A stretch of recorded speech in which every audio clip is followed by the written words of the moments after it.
Bonjour, l'uniforme kaki aurait pu être obligatoire pour tous les établissements d'enseignement secondaire privés au Bénin dès la rentrée prochaine, mais dans un revirement spectaculaire, le ministre annule sa décision 24 heures après. Que s'est-il passé?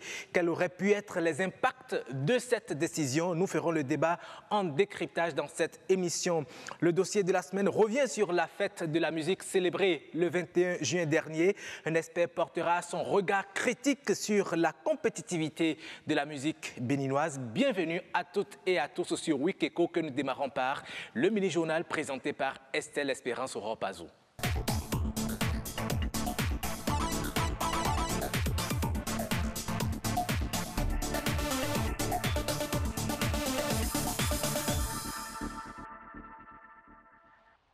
Bonjour à tous et bienvenue dans le mini-journal. Le travail des enfants, voilà un obstacle à leur éducation. Malgré les diverses sensibilisations des institutions et organismes internationaux et les nombreuses luttes pour endiguer le mal, le fléau prend de l'ampleur. C'est ce que nous disent Bénédicte Porchou et Jennifer Sativi dans ce reportage. Elle constitue l'une des pratiques les plus décriées des institutions de défense des droits humains. Le travail des enfants a de tout temps été considéré comme un abus envers les êtres les plus vulnérables. Au Bénin, le phénomène connaît une énorme avancée. La moyenne dans la sous-région pour les enfants économiquement occupés, c'est un enfant sur 3. Mais au Bénin, c'est un enfant donc sur 2. Ça se manifeste sous l'angle d'enfants qui se retrouvent dans les marchés. Ça se manifeste sous l'angle de l'enfant qui se retrouve sur les chantiers. Ça se retrouve sous l'angle des enfants qui se retrouvent donc dans les champs.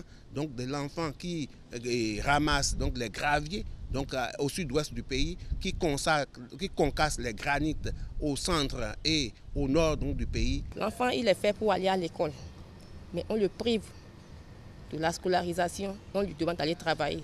C'est son avenir qu'on compromet comme ça. Au Bénin, en 2008, une enquête a révélé que 34% des enfants sont astreints au travail des enfants. Diverses raisons sont à la base de l'essor actuel du travail des enfants.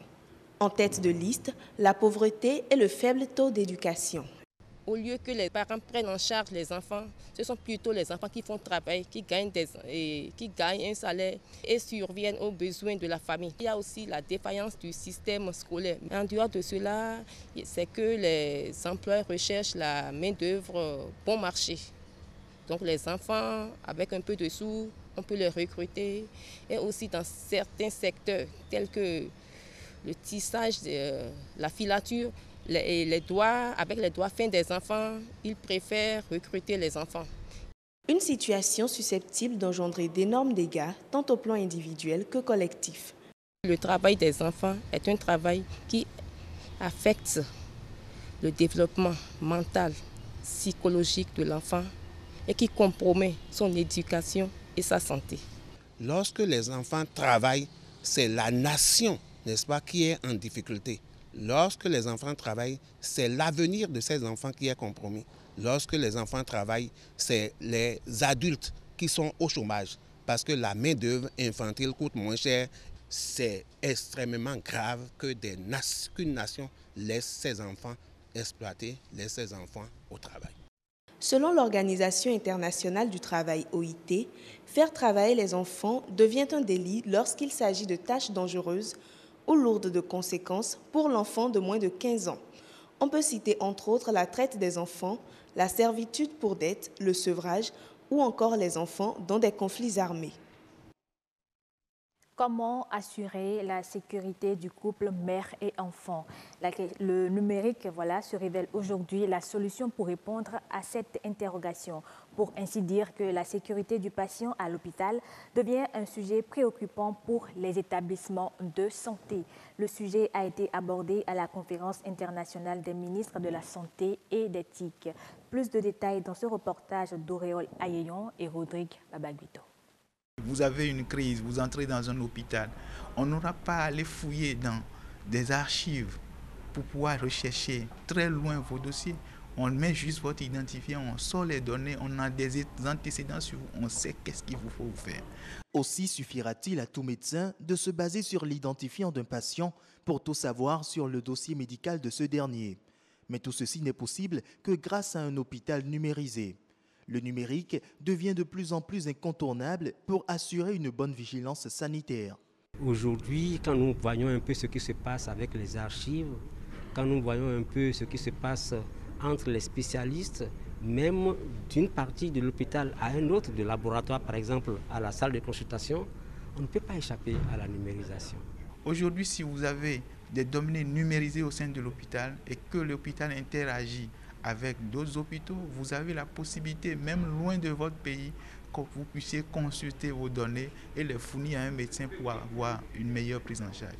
Le dossier médical électronique constitue aujourd'hui une perspective très heureuse et il faudrait que nous avancions très vite vers cela. La gestion des vigilances sanitaires vise à améliorer la sécurité sanitaire et à renforcer les capacités d'expertise et de coordination des vigilances. Dans le couple mère-enfant, elle se révèle d'une grande importance et les TIC peuvent bien contribuer à sa sécurité. Quand on associe l'éthique, ça facilite les choses. Ça aide les infirmiers à être beaucoup plus adhérents au protocole. Nous avons expérimenté au Burkina Faso. Aujourd'hui, nous sommes dans près du tiers des centres de santé du pays. Et ça nous aide énormément à avoir la qualité parce que tout le dossier patient est enregistré par l'outil informatique, ce qui nous permet plus tard de faire des analyses. Et même sans être dans le centre de santé, nous pouvons savoir quelles sont les choses que les infirmiers arrivent à faire bien, quelles sont les choses qu'ils n'arrivent pas à faire bien. Et ça nous permet donc de prendre des décisions quant à une formation, quant à une supervision pour améliorer donc la qualité des soins qu'on donne. Il y a un calendrier vaccinal qui devrait être exécuté pour chaque enfant avant l'âge d'1 an. Les TIC, lorsqu'elles sont bien utilisées, permettent de rappeler à la mère les dates prévues pour la vaccination et ce qui évite à l'enfant de souffrir de la rougeole, d'être atteint de la poliomyélite par exemple. Pour la mère, cela lui permet d'accéder aux consultations rapidement, de savoir qu'elle peut aller en consultation chez un médecin qui est disponible. Les TIC, lorsqu'elles sont bien utilisées, peuvent permettre à la mère déjà de son salon d'avoir peut-être le retour de son bilan qu'elle a réalisé. Les TIC visent à rendre les soins de santé plus sûrs, aussi bien pour les usagers que pour le personnel de santé. Ils apportent une maîtrise de la traçabilité et de la gestion des risques liés à l'utilisation des produits de santé. Un mot de foot dans ce journal. La Coupe du Monde, la compétition qui va rêver plus d'un, a pris son envol depuis le 14 juin dernier. Lors des premières sorties des pays africains, seul le Sénégal a pu tirer son épingle du jeu. Cette mauvaise prestation laisse planer un doute sur l'évolution des 5 nations africaines dans ce mondial 2018. Certains supporters se sont prononcés à ce sujet. Christian Devochi, Marcel Fondi, Patrick Ayadi. Al-Safi, c'est bien frappé, le but La Coupe du Monde, à peine démarrée, et déjà la déception se fait remarquer au niveau des fans du football. Ils sont peinés par la prestation des pays africains. Les 3 pays maghrébins nous ont déçus, hein. C'est pas ce qu'on attendait de ça. Bon, je ne sais pas si ce n'est pas un manque de préparation. Je ne suis pas dans le secret des dieux. En tant que féru du football, je ne peux que supporter les miens. Mais le Sénégal nous a donné beaucoup de beaux moqueurs, vous savez, bon, ce qu'ils viennent de réaliser là. Ça va devenir une locomotive pour les autres qui arrivent. Je crois qu'au finish, on pourra avoir au moins 2 équipes africaines qui sortent du lot. Pendant que certains parlent d'improvisation, d'autres y voient un manque d'expérience. Ce qui manque aux pays africains qui n'ont pas, c'est-à-dire qui ont fait un faux pas dès l'entame de la Coupe du Monde, c'est la confiance en soi. Parce que le football de haut niveau mérite beaucoup de sacrifices. Il faut que les États s'y mettent, accompagnent le sport en général, et surtout le football aussi, puisque les Africains aiment beaucoup le football. On ne peut pas aller en Coupe du Monde une fois, attendre 20 ans, 30 ans pour reprendre. C'est une question d'habitude. Messi contre Alderson, la parade et attention. L'amertume n'est pas seulement du côté des pays africains, mais aussi dans le camp des grandes nations de football. Le Brésil, l'Argentine et l'Allemagne ont manqué leur entame de compétition. C'est la Coupe du Monde, il n'y a pas de petites équipes à la Coupe du Monde. voyez un peu ce qui s'est passé avec l'Argentine, avec un pénalty marqué par Messi, le grand star que tout le monde attend au cours de ces grands rendez-vous sportifs. Donc, il n'y a pas de grandes équipes, toutes les équipes sont valables. L'Allemagne, il y a de cela 4 ans, a démarré timidement. Ils ont même perdu leur premier match. Jusqu'à présent, j'ai vu le Brésil jouer la dernière fois. Le Brésil ne m'est pas épargné. Avec ce Brésil-là, je ne sais pas s'ils diront non. Lui, il donne une grande chose. C'est parce qu'il n'y a pas eu pièce de rechange qu'on est obligé de les amener à ce niveau-là. Ils sont pratiquement émoussés. Le deuxième match de poule s'annonce et ces passionnés du Curon voient une Coupe du Monde avec d'énormes surprises. Je ne peux pas vous dire aujourd'hui quelles sont les équipes qui seront en finale. Je ne peux pas. Je ne peux pas prédire ça. Pour l'instant, là où je vous parle, après avoir suivi tous les premiers matchs, je dirais que je ne compte sur aucune grande nation et que le meilleur gagne, quoi. Une Coupe du Monde à surprise donc. Seule la date du 15 juillet va nous édifier.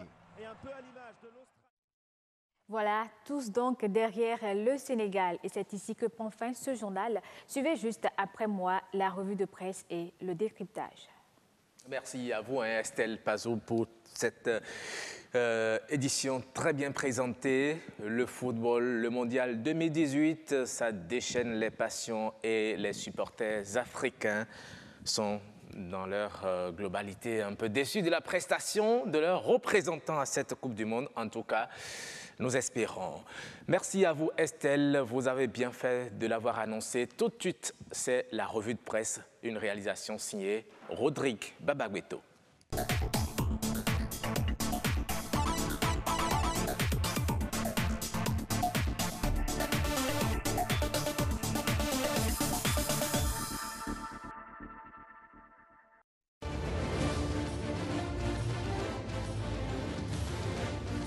Tour d'horizon de l'actualité vue par les canards. Mesdames, Messieurs, bonjour. On démarre tout de suite par le Conseil des ministres de cette semaine auquel se sont intéressés les journaux. Le Progrès mentionne à sa une exécution du programme d'investissement public gestion 2017, plus de 50% de projets conduits à terme. D'après le journal, au 31 décembre 2017, 43 projets ont connu un taux d'exécution physique à moins de 25%. 77 affichent des taux d'exécution compris entre 25 et 50%. Au quotidien national d'information de notifier une recommandation issue du Conseil. Les ministres doivent prendre des dispositions aux fins de corriger les insuffisances persistantes, sources potentielles de contre-performance dans l'exécution des projets inscrits chaque année au PIP. Peut-on lire dans les colonnes du journal. Pour Point Média, ce bilan est certes élogieux, mais difficilement perceptible. Pour le journal, cantine scolaire, RAVIP, il est difficile de citer au bout des doigts et d'une seule main les projets et programmes portés par le gouvernement et qui sont allés réellement à terme au titre de l'année 2017. En tout cas, pour le potentiel, un Bénin à économie du tourisme est en construction sous talent. Pour le quotidien, les travaux de réalisation débutent pour la plupart au premier trimestre 2019. Au total, 6 projets phares ont reçu un coup de projecteur, lesquels il s'agit des sites de Ouida, Porto Novo, Alada et Abomey selon Jack Bata. Seront rénovés le musée thématique et arène vaudou non masqué d'Abomey, le musée Toussaint l'ouverture d'Alada, la route de l'esclave et la marina de Ouida, ainsi que le musée international des arts et civilisations vaudou Orisha de Porto Novo. L'Afrique en marche interpelle sur la nécessité de renseigner sur le processus de sélection des entreprises ayant à charge la réalisation de ces travaux. À en croire le journal, les entreprises qui ont reçu la confiance du gouvernement pour réaliser ces travaux sont d'obédience étrangère. Aussi, le contribuable ne dispose-t-il pas d'informations sur les entreprises adjudicataires de ces marchés? Vote de la loi sur les changements climatiques, l'économiste s'y intéresse. Bientôt des sanctions contre les prédateurs de l'environnement, titre le journal. D'après le quotidien, il s'agit de 10 titres et de 98 articles pour définir les mesures à prendre en vue de préserver l'environnement. Adjakbata de renchérir, mentionnant que les dispositions juridiques incluses dans le document témoignent de la volonté des députés à œuvrer pour la protection de leur cadre de vie. On termine avec les échos de la Coupe du Monde qui bat son plein en Russie. Un panafricaniste va rencontrer son féticheur pour en savoir plus sur le sort du continent. Bokono, affaire de Coupe du Monde là, l'Afrique est comment? C'est compliqué, les génies sont dépassés. À dimanche prochain.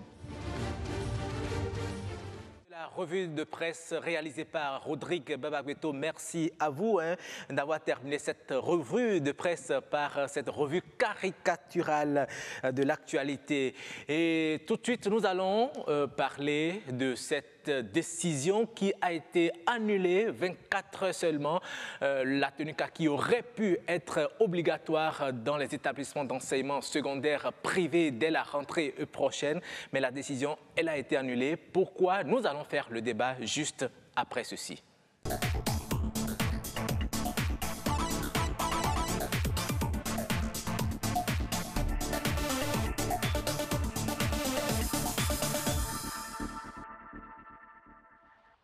Et mes invités m'ont déjà rejoint sur ce plateau. J'ai le plaisir de vous présenter Serge David Zouémé. Bonjour. Bonjour, cher ami Roch. Bonjour. Vous êtes journaliste et directeur de publication du journal Éducation. Merci d'avoir répondu à notre invitation.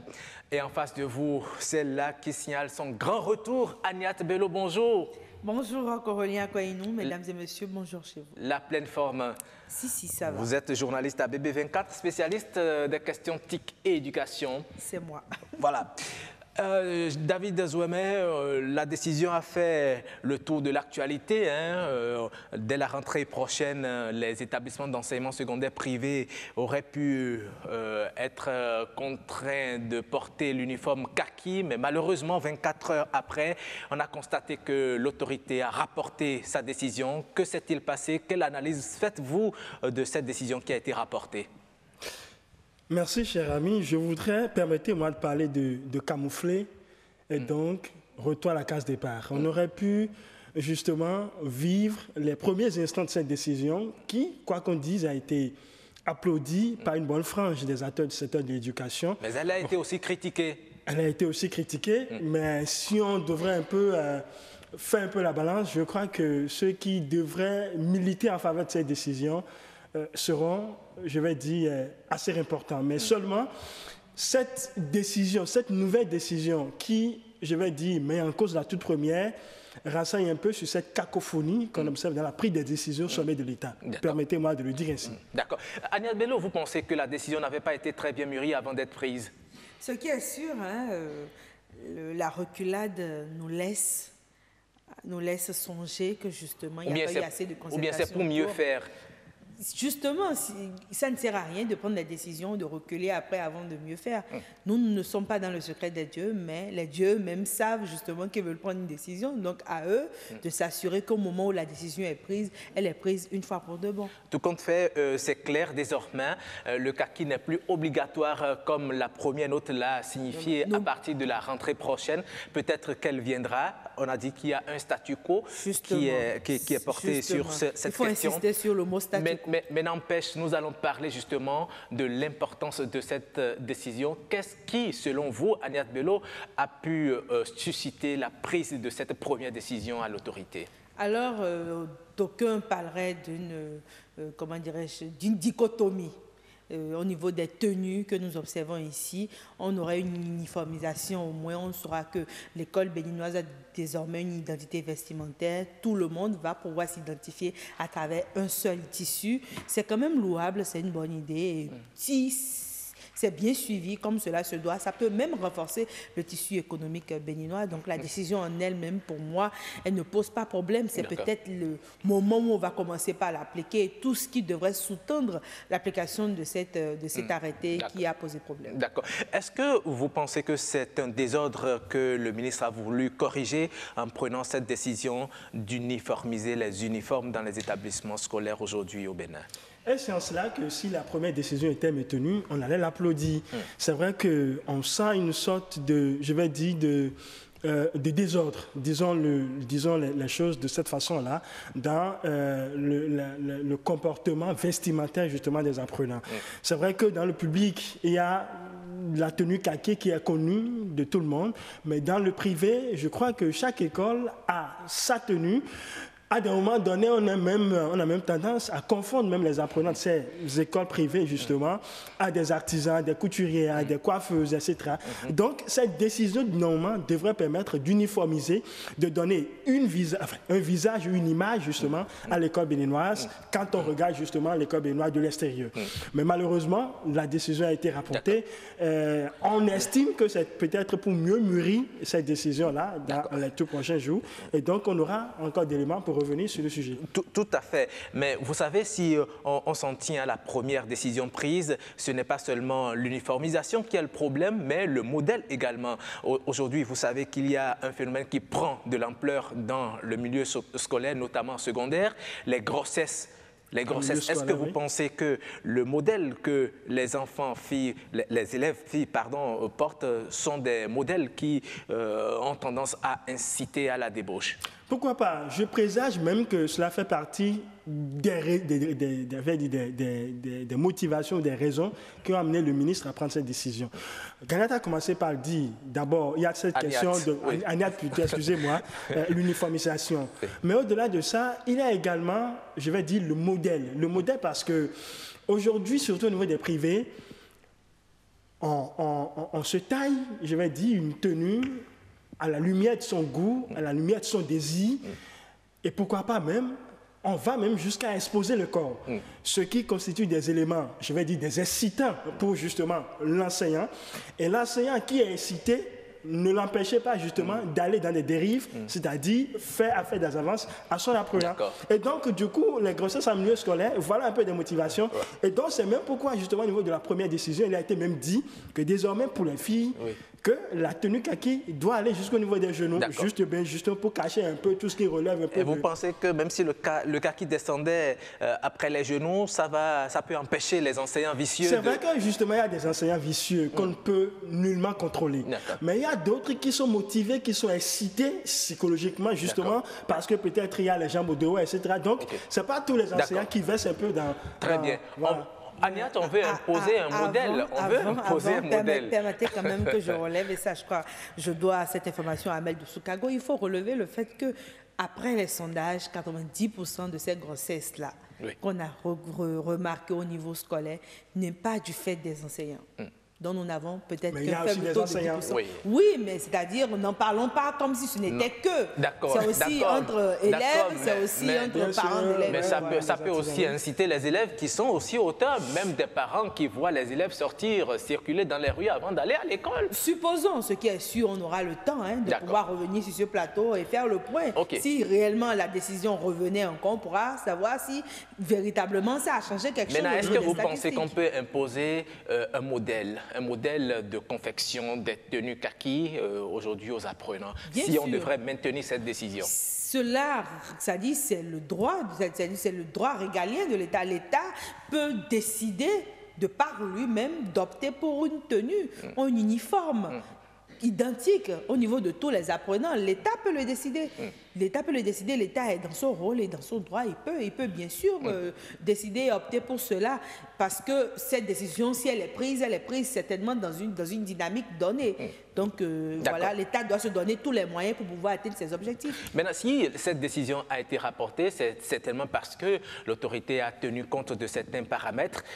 Premier paramètre, peut-être par exemple, ça ne concernait que l'enseignement secondaire, alors que la maternelle et le primaire aussi sont concernés. Second paramètre auquel on peut penser, c'est que certains établissements privés auraient déjà commandé l'uniforme que leurs élèves vont porter au cours de la rentrée prochaine. Ça fait des pertes. Est-ce que vous pensez que c'est tenant compte maintenant de tous ces paramètres que la décision... C'est sûr, parce qu'aujourd'hui, nous avons une association des promoteurs d'établissements privés qui ne va certainement pas se laisser faire. On ne va pas parler de bras de fer, mais il y a des voies de recours pour pouvoir quand même discuter avec l'autorité. C'est sûr que dès que cette décision est tombée, ils ne sont pas restés bras croisés, ils sont milités pour qu'on puisse les entendre, parce que les tenues sont commandées déjà février-mars de l'année en cours. Ça veut dire que la plupart des chefs d'établissement ont déjà leur tenue là dans leur tiroir, prête à être servie à tout apprenant. Et cette manne financière aussi qu'ils reçoivent et qui leur permet d'une certaine façon de pouvoir bien faire dérouler les cours au niveau des apprenants, cette manne financière ne sera plus là. Maintenant, l'État a parlé de subventions au niveau du privé. Jusque la subvention, les chefs d'établissement n'en ont pas encore eu.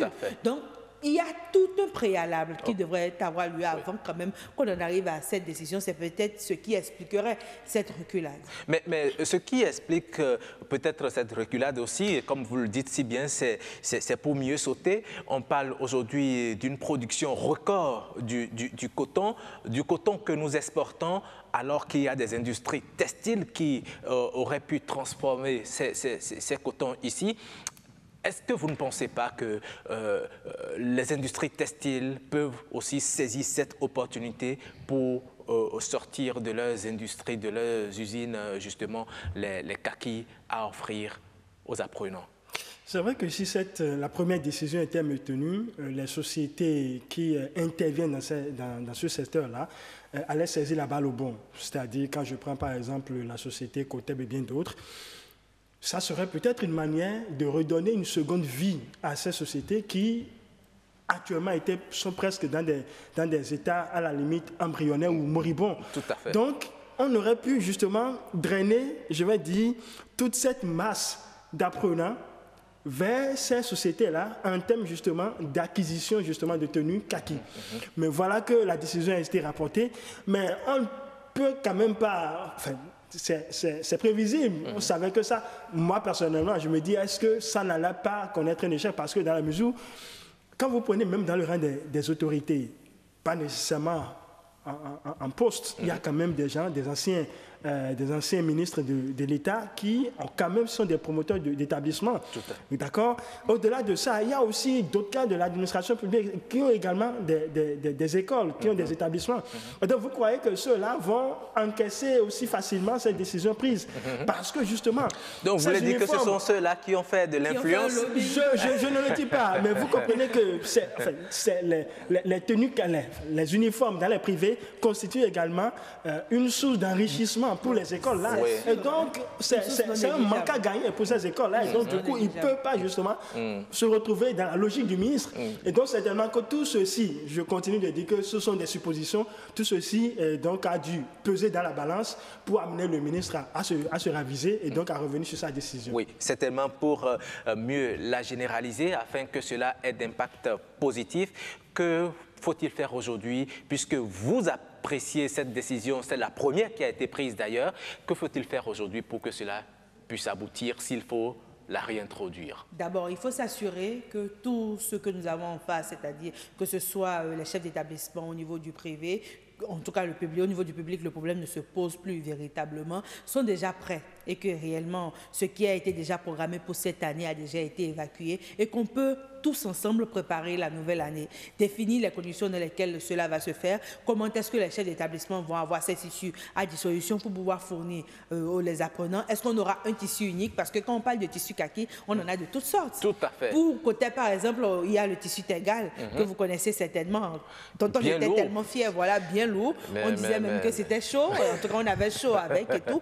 Quel tissu nous allons vraiment adopter pour pouvoir faciliter la tâche autant aux parents d'élèves. Il va falloir clarifier tout ça. Il va falloir clarifier tout ça et s'assurer, surtout, que cette décision va dans le renforcement du tissu économique. Et cela ne peut renforcer le tissu économique que si nous nous appuyons sur des sociétés qui existent déjà et qui ont déjà fait leur preuve au niveau du textile. Quand on prend CITES, quand on prend Codep, Codep a même déjà, comme je le disais tantôt, fabriqué des tenues kaki. Si cela ne respecte pas les normes, on peut encore discuter avec eux pour trouver une autre forme de tissu sur lequel on est tous d'accord. Vous combattez l'importation des tissus kaki? Je pense que l'idéal, si on veut vraiment renforcer, c'est vrai, je suis d'accord que les douaniers font du bon boulot et que s'il y a importation d'une façon ou d'une autre, nous aurons quand même quelque chose au niveau de l'assiette fiscale. Mais pour moi, ça ne suffit pas. Si nous produisons ici le coton et que nous lui ajoutons de la valeur, c'est-à-dire nous lui donnons un peu plus de valeur ajoutée, c'est pour le bonheur des populations.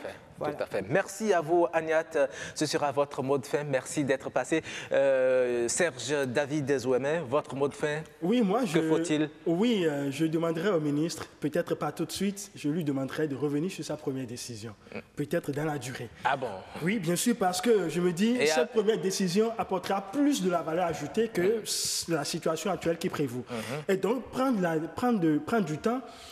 Tâchez justement d'avoir cette entrevue avec les partenaires que sont les promoteurs d'école pour que désormais ils puissent tous regarder dans la même direction. Donc peut-être laisser passer l'année scolaire qui va démarrer bientôt, 2018-2019. Prendre le temps de bien mûrir la première décision et donc ramener pour que dans un élan collectif, on puisse nécessairement maintenant avoir la première décision et donner de la matière justement aux sociétés que nous avons dans notre pays. D'accord, infiniment merci à vous, Serge David Zouémé. Je rappelle que vous êtes le directeur de publication du journal Éducation. Merci d'être passé dans cette émission. Merci également à vous, Agnat. Merci, chers téléspectateurs. Week-Echo se poursuit et tout de suite, nous allons enchaîner avec le dossier de la semaine pour parler de la fête de la musique.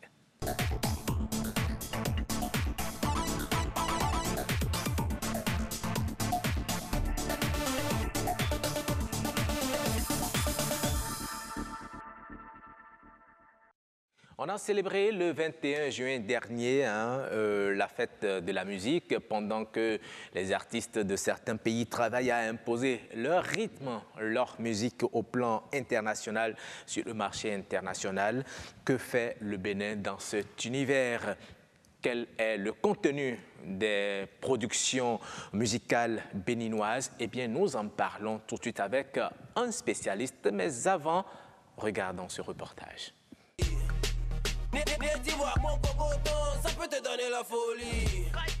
Le contenu de la musique moderne béninoise ne répond plus aux normes, aux règles de l'éthique et de la morale. Elle qui, entre-temps, était destinée à éduquer et à conscientiser la jeunesse. Il n'y a que la fonction divertissement que l'on tienne compte. Or, il faut tenir aussi compte de toutes les autres fonctions, la fonction notamment éducative, qui est fondamentale parce que nous sommes le produit de notre éducation. Quand vous présentez une bonne musique, une bonne mélodie, les gens apprécient ce que vous avez fait. Et quand vous présentez aussi un bon texte dans une musique, c'est très important. Malheureusement, de nos jours, les messages semblent quitter le forum. On a l'impression que les messages n'ont plus d'importance et les gens chantent pour la plupart du temps pour ne pas dire grande chose. La musique moderne, au fait, ce n'est pas en réalité une mauvaise chose, mais on constate de nos jours que souvent, ça ne véhicule pas de bons conseils. Au fait, tout est bâclé. Le sexe, qui auparavant était un sujet tabou, presque voilé dans les chansons, est aujourd'hui exposé. La musique moderne spécialement, elle a vécu aussi le sexe. Le sexe avec des mots qui ne disent pas forcément le sexe, mais qui tournent autour du sexe, qui tournent autour du pot, comme on dit. Et la jeunesse, qui est presque livrée à elle-même, consomme tout et cherche à se comporter comme les vedettes de la musique béninoise. Elle copie tout ce qu'elle voit dans les clips, dans les moindres détails. L'effet d'imitation, qui est un effet important dans le processus d'éducation, ce même effet-là se retrouve aussi à travers les chansons. Vous allez voir qu'il y a beaucoup de jeunes ou d'enfants qui veulent faire comme des artistes. Le piercing, il y en a qui font le tatouage, il y en a qui font les cheveux. Quand vous incitez les gens à la violence, par exemple, si quelqu'un me fait, je lui coupe la tête, si quelqu'un me fait ça, je fais ci, je fais ça. Quand les gens écoutent ça, les gens se l'approprient. Et du coup, il suffit seulement qu'un artiste s'habille d'une certaine manière. Vous allez voir que les gens commencent pas à s'habiller dans la rue. Donc, nous devons faire attention beaucoup à notre physique, au message que nous véhiculons. Ça conduit plusieurs jeunes à la débauche, à la délinquance au fait, parce que les jeunes ont tendance à copier en réalité, en toute intégralité, ce qu'ils constatent chez les chanteurs et au fait aussi à suivre à la lettre les messages qu'ils apprennent dans les musiques modernes, ce qui n'est pas en fait, qui n'agit pas dans le bon sens quand même de l'éducation de la jeunesse. Pour une meilleure éducation de la couche juvénile à travers le contenu des chansons, un regard attentif et critique doit être accordé aux paroles des chansons et aux messages véhiculés. Quand ce que vous avez à dire n'a pas d'importance, n'a pas de tenue, n'a pas de consistance, quand ce que vous avez dit n'est pas quelque chose qu'on peut relayer au niveau des enfants, qu'on peut relayer au niveau des grandes personnes, eh bien là, il y a un problème. Donc c'est pourquoi nous, tous les jours que le bon Dieu fait, nous essayons quand même de sensibiliser nos jeunes frères, de sensibiliser nos amis pour que vraiment qu'ils revoient un peu leur test pour ne pas choquer souvent les gens. N'en parlons plus. Comme l'artiste française Michel Thor, je ne jugerai pas quelqu'un à travers ses chansons. Chacun a ses idées. Chacun ses idées, peut-être bien.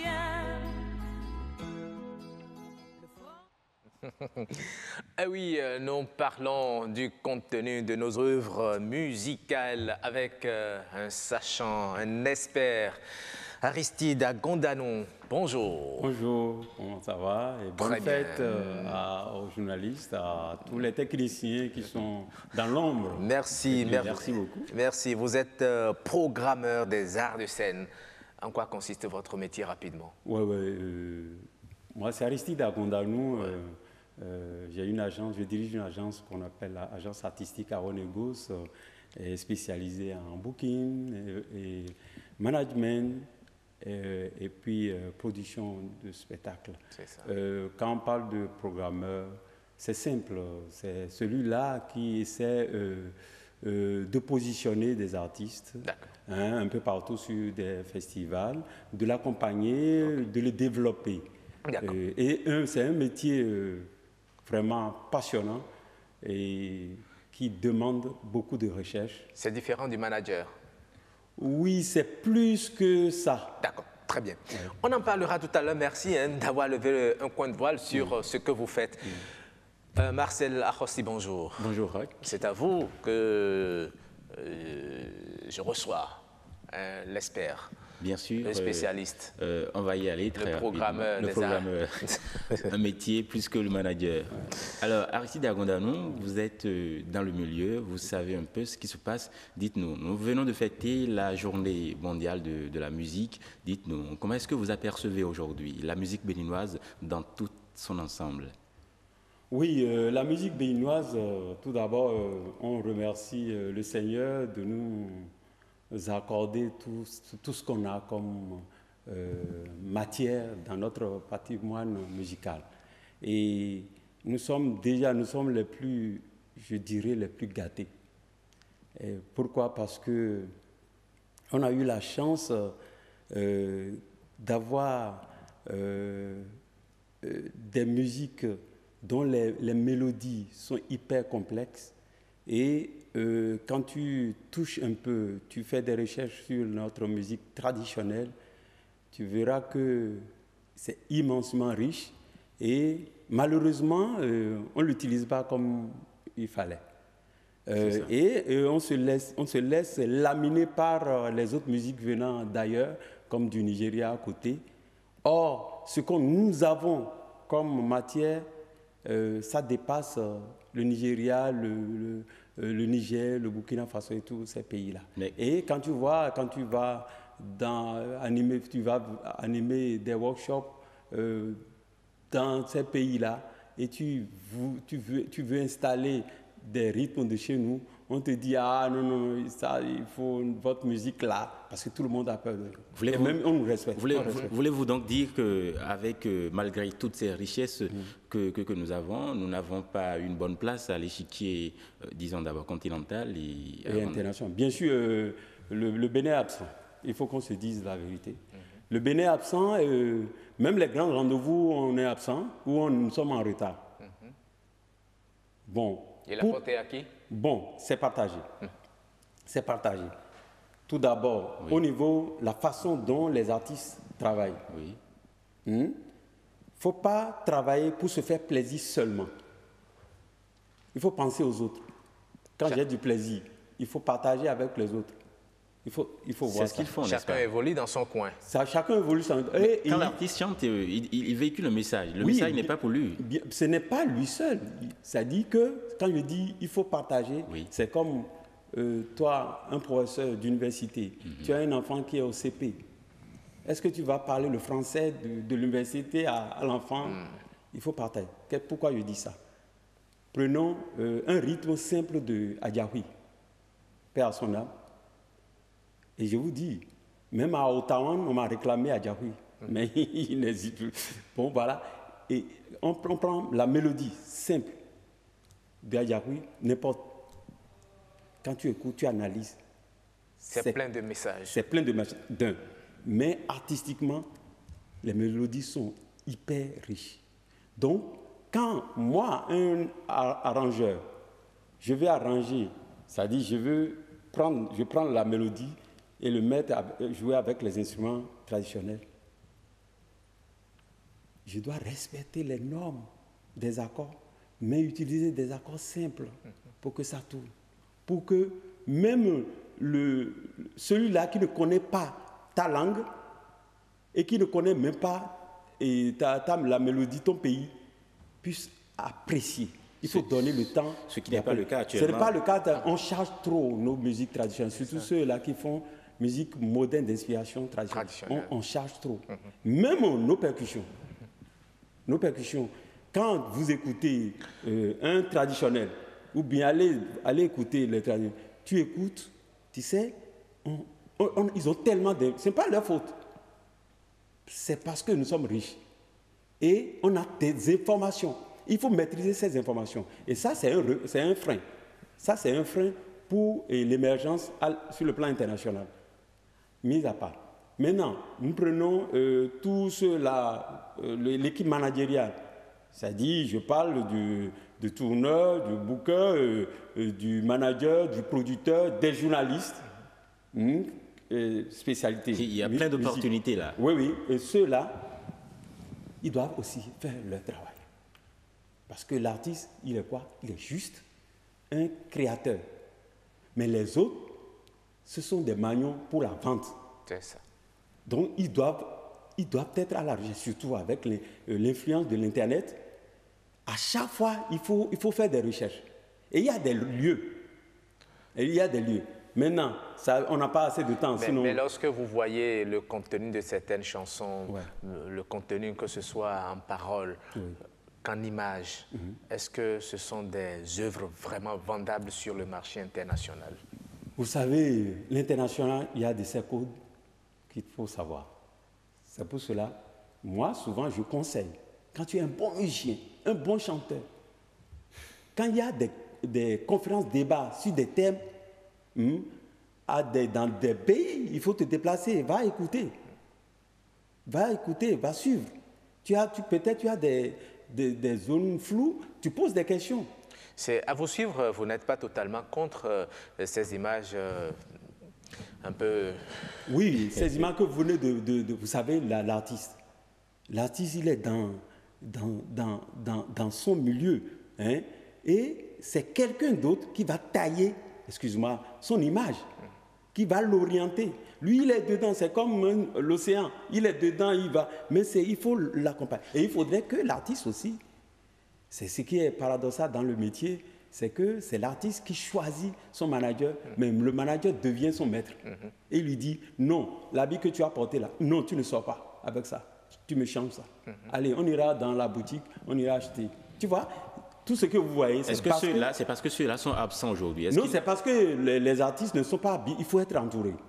Hein, toi, tu ne peux pas... Ceux qui doivent entourer les artistes, est-ce qu'ils ne sont pas là aujourd'hui? Justement, eux aussi doivent faire des recherches, doivent savoir comment il faut tailler l'artiste, comment il faut orienter l'artiste, comment il faut guider, conseiller l'artiste. Parce que le manager, c'est la première personne. Et quand toi, un manager, tu n'as pas les compétences, il faut solliciter. Mais regarde, on a pas mal d'artistes qui chantent, les textes sont bien, mais l'articulation, on n'entend rien. Mais il y a des spécialistes pour travailler la technique vocale. Tout à fait. Hein? Et vous, dans votre sens, vous avez déjà accompagné combien d'artistes? Bon. Sinon lesquels? Voilà, j'ai déjà... D'abord, j'ai créé Gangway Brass Band et que j'ai tourné un peu partout dans le monde. J'ai accompagné Sagouan Danielou et les Yolais, il y a tellement. Hein, les Yolais, les Koudi, il y a pas mal d'artistes que... Mais ce qui est marrant, c'est que toi, l'accompagnateur, le développeur, il faut faire tes preuves, il faut bouger, il faut être présent. Il y a des marchés. Ce que vous avez fait et que vous continuez de faire, vous? Moi, je continue. Sinon, le Maroc ne va pas me nommer comme leur ambassadeur. Hein, le Visa for Music, qui est l'un des plus grands marchés du monde, hein, comme ambassadeur. Hein. Et en plus, je fais partie du comité consultatif. Et même Dites-nous, M. Aristide Agondanou, est-ce que notre musique aujourd'hui, elle est identifiable? Elle est identifiable sur le marché national, international? Oui. Moi, je n'ai pas l'habitude de parler de musique béninoise. Je parle des musiques béninoises. Nous en avons une multitude. On a une multitude. Et ça, c'est pas n'importe qui. Maintenant, est-ce que nous avons une identité musicale au plan international? Oh, bien sûr. Qu'on connaît à notre pays. Ça dit que, vous savez, je suis un peu heureux que c'est maintenant que Polyrythmo est en train de sortir. Hein? Et la fois dernière, j'avais... Polyrythmo existe il y a 50 ans déjà. 50 ans, et ça ne fait pas à peine quelques années qu'on a commencé par connaître Polyrythmo à l'international. Sinon, je dirais, pendant 40 ans, on ne connaissait pas Polyrythmo à l'international. On entend les sons, mais on ne les a jamais vus sur la scène. Hein? Regarde, Gambé est né en 1994, hein? Mais Gambé est connu un peu partout dans le monde. Et ce n'est pas que Gambé est meilleur par rapport à Polyrythmo. Qu'est-ce qui a fait défaut à Polyrythmo? Oui, vous savez, quand vous êtes artiste, hein, il faut se faire entourer. Vous allez me poser la question, et Gambé, qu'est-ce que Gambé a fait? Comment Gambé a fait? Mais moi, en ce temps, je suis musicien. J'ai monté, et comme c'est un truc nouveau, fusionner les instruments avant au traditionnel, c'est nouveau. Et en Occident, les gens se disent, ils disent que le Bénin, l'Afrique n'a pas la culture de fanfare. Mais ça, c'est l'héritage de la colonisation.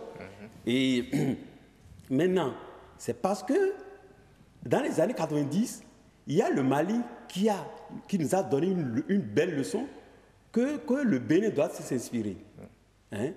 Et le Mali, moi, j'ai essayé de m'infiltrer dans le système du Mali. Et c'est ça qui vous a permis de vendre ce que vous avez c'est pas le Mali.